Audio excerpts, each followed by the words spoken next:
5 اگست 2019 کو انہوں نے مقبوضہ کشمیر کا جو ایک خصوصی حیثیت تھی اسے انہوں نے ختم کرنے کی کوشش کی، اور انہوں نے آرٹیکل 370 اور 35A کو ایبروگیٹ کیا، اور اس کے بعد مزید بھی انہوں نے جو سٹیپس اٹھائے اس کے رسپانس میں پاکستان نے، بالخصوص پاکستان کے پرائم منسٹر عمران خان صاحب نے بڑا ایک افیکٹو قسم کا رسپانس دیا۔ وہ خود آزاد کشمیر اسمبلی میں آئے اور انہوں نے اعلان کیا کہ میں کشمیریوں کا سفیر بنوں گا اور میں دنیا بھر میں ہر فورم پہ جا کے مسئلہ کشمیر کو اٹھاؤں گا، اور وہ اس سلسلے میں مختلف ممالک میں بھی گئے، مختلف فورمز پر بھی گئے، اور درمیان میں وہ وہاں کی جو جنرل اسمبلی ہے ان کا جو خطاب تھا، اتفاق سے میں بھی وہاں موجود تھا۔ انہوں نے بڑے افیکٹو انداز میں اور برملا یہ کہا، ان کی جو آدھی سپیچ تھی وہ کشمیر پہ تھی، اور انہوں نے جو انڈین اٹراسٹیز ہیں، انڈین اقدامات ہیں، اور یہ جو انہوں نے 5 اگست 2019 کو کیا ہے، اس پر انہوں نے بڑا واضح اور دو ٹوک الفاظ میں کشمیری عوام کی حمایت کا اعلان کیا، اور بھارت کی تمام سازشوں کا مقابلہ کرنے کا بھی انہوں نے اعلان کیا۔ اس کے ساتھ ساتھ پاکستان نے ہمارے فارن آفس کی کوششوں کی وجہ سے 3 دفعہ سلامتی کونسل کا اجلاس بھی ہوا،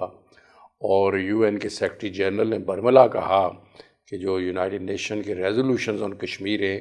دے آر ویلڈ ریزولوشنز، اور یونائٹڈ نیشن اس پہ ورکنگ بھی کر رہا ہے۔ تو اس طرح ایک رسپانس جہاں پاکستان کے پرائم منسٹر کی طرف سے ہوا، وہاں پر ہمارا ڈائسپورا نے بھی ہر فورم پر جا کر آواز اٹھائی، ان کی پارلیمنٹس میں گئے، مختلف ریزولوشنز پاس ہوئے، OIC کے اجلاس میں ریزولوشنز جو ہیں وہ کشمیریوں کے حق میں پاس ہوئے، اور اس طرح مختلف ڈیمانسٹریشنز میں خود بھی جاتا رہا ہوں، بلکہ میں جو اس دفعہ جنرل اسمبلی کا اجلاس ہوا میں اس میں بھی گیا، سیکرٹری جنرل صاحب سے بھی ملاقات کی، وہاں پر وہ مظاہرہ بھی ہم نے کیا جب Indian prime minister Modi general assembly سے خطاب کے لیے آیا۔ اسی طرح ہم نے اکتوبر میں 4 وہ بڑے مظاہرے یورپ میں کیے، ایک 27 اکتوبر جسے ہم یوم سیاہ کے طور پر مناتے ہیں، کہ 27 اکتوبر کو بھارتی فوجیں کشمیر میں داخل ہوئیں، اور آج تک وہاں پر غاصبانہ، جابرانہ، بے ایمانہ جو قبضہ ہے وہ ان کا ہے، اور ریاستی دہشت گردی کے مرتکب ہو رہے ہیں۔ اور اس طرح میں نے وہ لنڈن میں وہ مظاہرہ کروایا، وہاں سے برسلز میں کروایا، پھر دی ہیگ جو انٹرنیشنل کورٹ آف جسٹس ہے وہاں بھی کیا، پھر پیرس میں کیے، اور وہاں کی پارلیمنٹ سے بھی۔ اور میں نے اس دفعہ 26 اکتوبر کو جب برٹش پارلیمنٹ کو میں نے بریفنگ دی تو وہاں پر 45 ممبران پارلیمنٹ فزیکلی وہاں پر موجود تھے، اور کہتے ہیں کہ اتنے شاید کسی بھی پاکستانی کشمیری بریفنگ میں ممبر پارلیمنٹ نہیں آئے، اور انہوں نے ریزولوشن بھی پاس کیا کہ وہ کشمیری عوام کی حمایت کریں گے۔ British prime minister, British foreign minister کو یہ کہیں گے کہ یہ مسئلہ اس وقت پیدا ہوا جب برطانیہ نے اس خطے کو چھوڑا تھا، تو یہ برطانیہ کی ذمہ داری بھی بنتی ہے کہ اس مسئلے کو حل کرائے۔ تو اس طرح یہ جو کوششیں ہماری ہیں یہ تو اپنی جگہ ہیں، لیکن بھارت نے یہ جو قدم اٹھایا ہے 5 اگست 2019 کا، یہ میں سمجھتا ہوں کہ اس کے بعد کے جو اقدامات ہیں وہ مسئلہ کشمیر کو مکمل ختم کرنے کی ان کی مذموم کوشش ہے۔ اس کے بعد انہوں نے وہاں کی جو ڈیموگرافی ہے اس کو تبدیل کرنے کی کوشش کی، آبادی کے تناسب کو تبدیل کرنے کی کوشش کی، اور وہاں پہ ڈی لیمیٹیشنز کر رہے ہیں۔ پہلے بھی ان کی کٹ پتلی حکومتیں وہاں پہ وہ فارسیکل الیکشنز کے ذریعے بنتی رہی ہیں، لیکن اس دفعہ وہ ڈی لیمیٹیشنز کے ذریعے ان کی خواہش یہ ہے کہ وہاں پر کسی ہندو چیف منسٹر کو لایا جائے۔ اس کے ساتھ ساتھ وہاں پر پھر انہوں نے 4.2 ملین انہوں نے فیک ڈیموسائلز دیے انڈین ہندوز کو، تاکہ وہ وہاں پر سیٹل ہو سکے۔ ساتھ ساتھ وہ ان 4,000 اس وقت اپلیکیشن مقبوضہ کشمیر میں انڈین ہندوز کی کہ وہ وہاں پہ جا کے تو وہاں پہ وہ یہ کوشش کریں کہ وہاں پر اپنی انویسٹمنٹ کروا سکیں، اور بے شمار وہ فارن انویسٹرز بھی وہ لا چکے ہیں۔ تو یہ ساری چیزیں یہ بتاتی ہیں کہ وہ مسئلہ کشمیر کو ختم کرنے پر تلے ہوئے ہیں۔ لہٰذا جہاں ہماری پہلے بھی کوششیں تھیں، ان کوششوں کو زیادہ ہمیں مؤثر بنانے کی ضرورت ہے، اور ہماری توقعات پاکستان سے ہیں اور اس پر وہ پورا بھی اترے ہیں، لیکن میرا یہ خیال ہے کہ اس پر مزید ہمیں تیزگی لانی ہوگی۔ اس سلسلے میں نے بطور صدر ریاست اپنی ذمہ داری کو پورا کیا، اور میں نے آزاد کشمیر کی تمام سیاسی جماعتوں، اگرچہ ہمارے الیکشن ہوئے تھے اور اس سلسلے میں ہمارے اختلافات تھے، لیکن اس کے باوجود وہاں پر ہم نے مختلف فیصلے کیے، اور ہم نے ایک انٹرنیشنل فورم پہ جارحانہ انداز میں مسئلہ کشمیر کو اٹھانے کی ہم نے وہ کوشش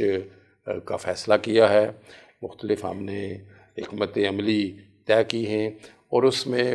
مختلف ہم نے چیزیں طے کی ہیں، اور ایک ہم نے کیا تھا کہ ہم سب سے پہلے ہم آزاد کشمیر کی تمام سیاسی جماعتیں، مکاتب فکر جو ہیں، وہ ہم یہاں سے اسلام آباد میں ایک ریلی سے شروع کریں گے، اور ہم نے اس سلسلے میں یہاں کی انتظامیہ، دیگر سٹیک ہولڈر سے بات کر لی ہے، اور اب انشاءاللہ تعالیٰ، اور میں نے اس سلسلے میں تمام سیاسی جماعتوں کے قائدین اور جو دیگر رہنما ہیں ان سے بھی مشاورت مکمل کر لی ہے، اور اب ہم یہ 24 فروری کو ہم اسلام آباد میں ایک ریلی کا آغاز کر رہے ہیں، جہاں سے ہم یہ شروع ہوگی اسلام آباد پریس کلب سے، اور ڈی چوک تک ہم سب کشمیری وہ مارچ کریں گے، اور اس سلسلے میں تیاریاں ہم نے وہ پہلے سے شروع کی ہوئی تھی۔ آج میں وہ ڈیٹ کا اناؤنس کر رہا ہوں آپ کی وساطت سے، تو اس وقت سے اب ہم نے اس میں مزید تیزگی لانی ہے۔ جتنے بھی قائدین ہیں وہ آزاد کشمیر کے مختلف شہروں میں اور پاکستان میں بھی جہاں جہاں بالخصوص اسلام آباد کے جو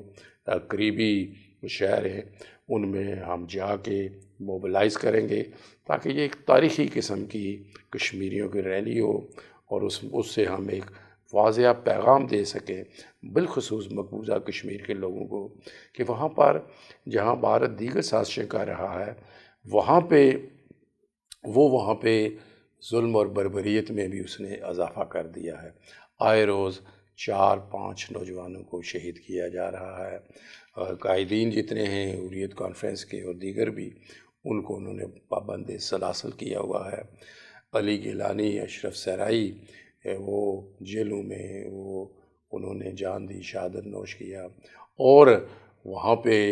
ان کی جو شہادت کے بعد ان کے جنازے پہ ان کے اہل خانہ کو بھی نہیں جانے دیا گیا۔ یہ ساری بربریت اب انٹرنیشنل کمیونٹی کے سامنے آ رہی ہے، اور جب میں نے بیرون ملک دورہ کیا تھا، امریکہ، برطانیہ، یورپ کا، تو میں نے یہ چیز دیکھی ہے کہ وہاں کا جو پبلک اپینین ہے، وہاں کا جو میڈیا ہے، وہ اب کشمیریوں کے ساتھ ہے، اور بھارت جو کچھ مقبوضہ کشمیر میں کر رہا ہے، بلکہ خود بھارت میں جو وہ مینارٹیز کے ساتھ سلوک کر رہا ہے، چاہے وہ مسلم ہیں، چاہے وہ سکھس ہیں، چاہے وہ کرسچنز ہیں، چاہے وہ انٹچیبلز ہیں، چاہے وہ اسامیز ہیں، چاہے وہ گورکھاز ہیں، ان پر جو وہ ظلم کے پہاڑ ڈھا رہا ہے، اس سے وہ مزید دنیا میں ایکسپوز ہو رہا ہے۔ اور وہ بھارت جو دنیا میں یہ کہتا تھا کہ they are the largest democracy in the world, they are the secular state, اس کی کلی اب کھلتی جا رہی ہے، اور وہاں کا جیسے میں نے کہا کہ پبلک اوپینین اب ہمارے ساتھ ہے، اس کو ہم نے آگے لے کے چلنا ہے، اور اس پبلک اوپینین کے ذریعے ہمیں پارلیمنٹس تک پہنچنا ہے، ہمیں وہاں کے جو تھنک ٹینکس ہیں ان تک پہنچنا ہے، دیگر جو انسانی حقوق کے ادارے ہیں ان تک پہنچنا ہے، تاکہ ان کی حکومتوں پر بھی پریشر ہم ڈال سکیں، چونکہ ان کی بھی حکومتیں جو ہیں ان سے بھارت کے ساتھ اپنے مفادات منسلک ہیں، چاہے وہ ٹریڈ کے ہیں، چاہے وہ مارکیٹس کے ہیں، چاہے وہ دوسرے ہیں، تو وہ اس لیے ابھی اس طرح کھل کے ہماری سپورٹ نہیں کر رہے۔ لیکن میں آپ کو انتہائی یقین سے کہتا ہوں کہ وہاں کی جو پبلک اپینین ہے وہ اب ہمارے ساتھ ہے۔ میں وہاں پہ وہ پیرس گیا تو ان کا سب سے جو بڑا وہ پریس ایجنسی ہے AFP، وہ وہاں موجود تھی۔ ان کا جو سب سے بڑا اخبار ہے لیمون، اس نے میرے حوالے سے اور کشمیر کے حوالے سے انہوں نے آرٹیکلز لکھے، ایڈیٹوریلز لکھے کہ مقبوضہ کشمیر میں بڑا ظلم ہو رہا ہے۔ اسی طرح United nation commission for human rights نے 2018 میں 2019 میں انسانی حقوق پہ جو رپورٹ دی، اس میں بھی انہوں نے کہا کہ گراس وائلیشنز ہو رہی ہیں یا کشمیر پہ، مقبوضہ کشمیر میں۔ تو اس لحاظ سے میں سمجھتا ہوں کہ ایک انٹرنیشنل ماحول بھی بنا ہوا ہے اور پاکستان بھی اپنی کوششیں کر رہا ہے۔ تو میں آپ کے حوالے سے ڈائسفورا، جس کی وجہ سے ایک اہم رول ہے ان کا، ایک بڑا فیکٹر ہے کہ مسئلہ کشمیر زندہ ہے، انہوں نے بھی اپنا بھرپور رول کیا ہے۔ جو آل پارٹیز کانفرنس تھی، اس میں ہم نے فیصلہ کیا ہے کہ ہم ایک انٹرنیشنل کانفرنس اسلام آباد میں کریں گے، ایک ہم انٹرنیشنل کانفرنس مظفر آباد میں کریں گے، اور پھر ہم برسل یا لنڈن میں انٹرنیشنل کانفرنس کریں گے، اور پھر ہم مختلف جگہوں پہ بالخصوص لنڈن میں ہم تمام کشمیری قیادت جا کے بھارتی سفارت خانے سے مارچ کو لے کر جو برٹش پرائم منسٹر کی آفیشیل ریزیڈنس ہے 10 ڈاؤننگ اسٹریٹ، وہاں پر مظاہرہ کریں گے۔ اور ہم سارے قائدین، جب UN جنرل اسمبلی کا اجلاس ہوگا تو وہاں ہم سب وہاں پر جائیں گے تاکہ ہم دنیا کو بھی یہ بتائیں، بھارت کو بھی بتائیں، بالخصوص مقبوضہ کشمیر کے لوگوں کو بھی بتائیں کہ آزاد کشمیر کے قائدین، جماعتوں کی چاہے آپس میں جتنی بھی سیاسی، ذاتی، جماعتی اختلافات ہوں، لیکن جب کشمیر کی آزادی کی بات آتی ہے تو اس وقت ہم سب ایک ہوتے ہیں۔ پارلیمانی جو کشمیر کمیٹی ہے، اس کا مختلف ادوار میں اس میں کوششیں ہوئی ہیں۔ میں اس وقت پرائم منسٹر بھی تھا جب نوابزادہ نصراللہ صاحب کشمیر کمیٹی کے چیئرمین تھے، تو انہوں نے بھی اسے بڑے اچھے انداز میں اٹھایا تھا۔ اور پھر درمیان میں کسی قائد پہ تنقید نہیں کرنا چاہتا، لیکن پھر وہ اس طرح کام نہیں ہو سکا۔ اب کشمیر کمیٹی بنی ہے۔ میں جب یونائیٹڈ نیشن گیا تھا، جنرل اسمبلی میں گیا تھا، تو کشمیر کمیٹی کے چیئرمین افریدی صاحب میرے ساتھ تھے۔ 5 فروری کو بھی وہ وہاں مظفر آباد آئے ہوئے تھے، اور اس کو مزید جیسے میں نے کہا کہ وہ بڑے متحرک ہیں، لیکن بھارت جس طرح سازشیں کر رہا ہے، جو وہاں پہ اقدامات اٹھا کے اس مسئلے کو جڑ سے ہی ختم کرنا چاہتا ہے، اس پہ بھی ہم چاہتے ہیں کہ کشمیر کمیٹی مزید مؤثر کردار ادا کرے، اور ہم چاہتے ہیں کہ تمام سیاسی جو جماعتیں ہیں کہ ممبران ہیں کشمیر کمیٹی میں، وہ بھی ایکٹیولی، چونکہ بینگ اے کشمیری ہماری یہ خواہش ہوتی ہے کہ پاکستان مضبوط اور مستحکم ہو، کیونکہ ایک مضبوط پاکستان ہی کشمیر کی آزادی کا ضامن ہو سکتا ہے۔ میرے نزدیک عمران خان صاحب نے بہت ہی اگریسو انداز میں اس مسئلے کو اٹھایا ہوا ہے۔ وہ چائنا جاتے ہیں، لوگ سمجھتے ہیں کہ وہ صرف ٹریڈ کی بات کریں گے، لیکن ان کا جو ایجنڈے میں نمبر 1 پوائنٹ تھا دیٹ واز کشمیر، اور انہوں نے جو وہاں ظلم ہو رہا ہے اس پر بھی انہوں نے وہ بات کی، چائنیز پریزیڈنٹ کو، چائنیز پرائم منسٹر کو، دیگر ان کے جو ادارے ہیں ان کو انہوں نے بتایا، اور انہوں نے چائنیز کی حمایت بھی حاصل کی۔ تو اسی طرح وہ دیگر فورمز ہیں، ابھی وہ OIC کا یہاں پہ ایک اجلاس ہوا تھا جو بیسیکلی افغانستان پہ تھا، لیکن پھر بھی انہوں نے اس میں بھی بعض آبزرورز کا خیال تھا کہ وہ کشمیر پہ بات نہیں کریں گے، اس پر بھی انہوں نے کشمیر کا ذکر کیا۔ اور اب پھر OIC کا اجلاس یہاں پر مارچ میں ہونے والا ہے، تو اس میں بھی مجھے یقین ہے کہ وہ اس میں کشمیر پر زیادہ کھل کر بات ہوگی۔ جو دیگر فورم ہیں، جیسے میں نے سیکورٹی کونسل کا کہا، 3 دفعہ اجلاس ہو چکا ہے، اور اس نے بھی، اور اس کے سیکرٹری جنرل نے بڑا واضح کہا کہ جو کشمیر پر ریزولوشنز ہیں they are valid resolutions and they need to be implemented. تو اس طرح مختلف فورمز پہ بھی وہ پاکستان کام کر رہا ہے، لیکن میں سمجھتا ہوں کہ مقبوضہ کشمیر کے لوگ جس بھارتی درندگی کا سے برسر پیکار ہیں، ہم انہیں بھی سلام پیش کرتے ہیں کہ انہوں نے ان کا جو مورال ہے، ان کا جو اسپرٹ ہے، وہ خام نہیں ہوا، بلکہ وہ بھرپور انداز میں اب بھی اس مشن کو جاری رکھیں۔ انڈیا کی زیادہ بدنصیبی ہے کہ وہاں پہ اب مختلف جو منارٹیز ہیں، مختلف جو صوبے ہیں، وہ اپنے اپنی آزادی کی بات کر رہے ہیں۔ آپ نے دیکھا ہوگا خالصتان پہ انٹرنیشنل ایک ریفرینڈم بھی انہوں نے کروایا، اور اسی طرح مختلف